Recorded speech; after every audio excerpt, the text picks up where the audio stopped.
Some people say long-distance relationships never succeed. Some say it's just a waste of time. It is indeed a challenge to overcome everything that comes our way. I was convinced myself that everything was fine, and that there would be nothing between us. Those words were like mantra to keep me going whenever my heart was about to break. If people can cheat when they're still together, then how about those who are far away? My name is Nana. I was very restless because for the last 3 days, I hadn't heard anything from one of the most important people in my life. His name is Dean, my boyfriend, who's been with me for 4 years. Dean is in Java, and I'm in Bali. That afternoon after class, my cell phone rang. It must have been Dean, I thought. I was happy and relieved. Where had he been? Hopefully there's nothing serious. But when I saw the caller, it was an unknown number. "Hello?" said the woman on the other side of the line. "Yes, hello," I replied. "Am I speaking with Nana, Dean's girlfriend?" I was so confused. "Yes, who might this be?" "I'm Jessica, Dean's friend. Dean is on a study tour for 1 week and he wanted me to let you know that he can't contact you because he left his cell phone at home," she replied. "Oh, right, okay. Thanks, Jessica." Friend? Dean had never mentioned Jessica's name before. He also didn't tell me that he would have a study tour coming. Tightness crept into my heart, but I kept thinking positively. I met Dean when we were in high school. Dean was a transfer student. And if I recall now, my impression of him wasn't a very good one. Every time I tried talking to him, he would answer me indifferently. He also came across a bit arrogant, while in fact, he was simply a quiet boy who's still uncomfortable coming in during the middle of the school year. Until one day he got seated next to me, and slowly we got closer. Soon after we started dating, and those were the most beautiful times of my life. Alas, before we graduated, Dean's parents divorced, and he had to move back to Java with his mother. And so, our long-distance relationship story began. I thought we could be together again once we were in college, but in the end, Dean decided to stay in his hometown for fear of leaving his mother alone. We then agreed to prioritize education first for the sake of our future. It's been 3 years since then. You ask me how I've been feeling all this time?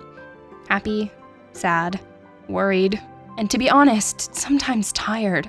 At the start of college, we were so busy with new environments and activities, we kept missing out on each other. When I heard my friends chatting excitedly about their crush or their new boyfriends, I could only smile sadly while missing Dean. On Saturday nights, when my friends went on movie dates, I could only see Dean through the screen. My friends could hold hands and hug their boyfriends when they missed them. And me? I could only hug my pillow while listening to Dean's voice from the cell phone, with an internet signal that sometimes was even more troubled than my heart. Once, after successfully persuading 3 of my best friends, I finally went to Java during college break. I was very happy to meet Dean. For those 3 short days, Dean took me around the city, spoiled me, and introduced me to his friends. All my exhaustion seemed to disappear, and I thought, well, long-distance relationships aren't all that bad, really. When we met, everything felt way more special. But that also made me realize that there were many aspects of Dean's life that I didn't know about.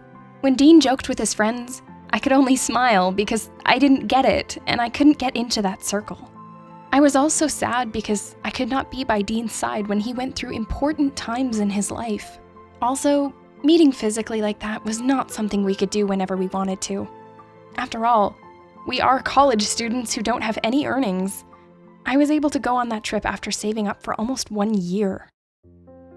5 days passed since that call from Jessica, and the call that I had been waiting for finally came. Dean asked how I was doing, and cheerfully told me all the excitement that had happened on his study tour. I was upset because I felt I still needed an explanation, while Dean acted like nothing was wrong at all. I could hear how harsh my tone was on the phone. "Oh, was the trip that exciting you forgot me this whole week? By the way, who is Jessica? How come you never told me about her? Why did you have her deliver your message? Aren't there Andy or Vincent who know me? Am I the only one who loves you more?"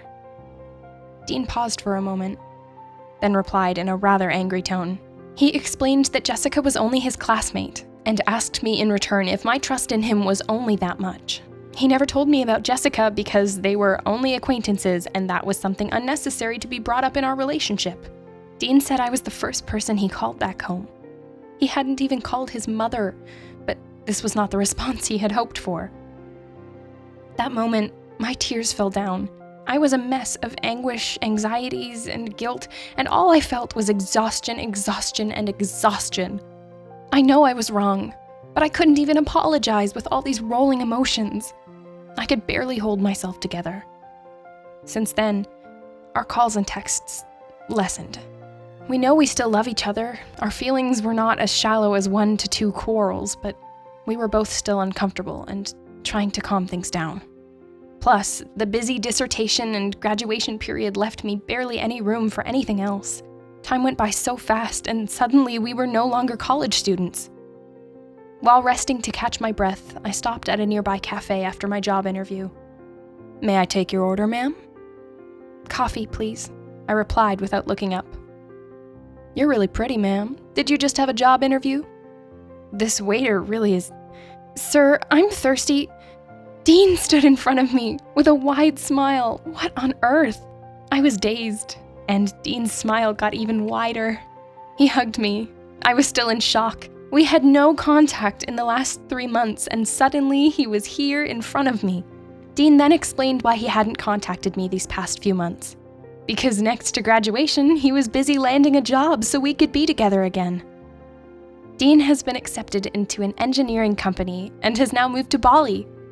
I still couldn't believe it. I cried uncontrollably, and Dean hugged me tighter. I missed him so much. We hugged for a long time, until he said something that surprised me.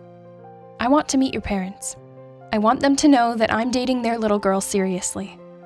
I was shocked, but I was beyond happy that all my effort and waiting had bore wonderful fruits. Although our road was rocky and full of tears, I believed that one day fate would smile at us. We both fought for what was important to us. So if you're having a long-distance relationship, stay strong.